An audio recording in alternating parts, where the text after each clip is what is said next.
ಪೂಜಿಸಲು ಅರ್ಹಳು ನನ್ನ ತಾಯಿ. ಮನದೊಳಗೆ ಮಂದಿರವ ಕಟ್ಟಿರುವಳು ಕರುಣಾಮಾಯಿ. ನವಮಾಸ ಮಡಿಲಲ್ಲಿ ಕಾಯುವಳು ಹೆತ್ತ ತಾಯಿ. ನೋವಲ್ಲೂ ನಗುವವಳು ಒಬ್ಬಳೇ ಹೊತ್ತ ತಾಯಿ. ಜನನ ಮರಣ ಜಗದ ಸಂತೆ, ಅದಕ್ಕೂ ಮೀರಿ ಬೆಳೆದು ನಿಂತೆ ಕರುಣೆ ಸಹನೆಯ ಮೂರ್ತಿಯಂತೆ, ದೇವರಿಗೂ ನೀ ಸ್ಫೂರ್ತಿಯಂತೆ.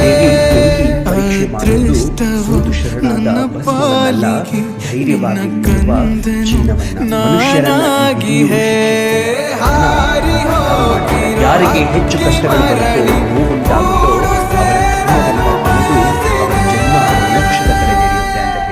ಹಾಗಾದ್ರೆ ಈ ಕಷ್ಟಗಳಿಗೆ ನೋವುಗಳಿಗೆ ಅಂತ್ಯನೇ ಇರುವ ಸ್ವಾಮಿ ಅಂತ ಪಾರ್ವತಿ ದೇವಿ ಹೇಳಿದಾಗ ಪ್ರತಿಯೊಂದು ಕಣ್ಣೀರು ನೋವು ಹೋರಾಟವೆಲ್ಲ ಅವರ ಹೊಸ ಜೀವನಕ್ಕೆ ದಾರಿಯಾಗುತ್ತೆ.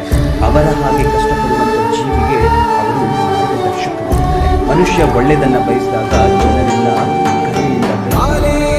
ಜನರ ಮುಂದೆ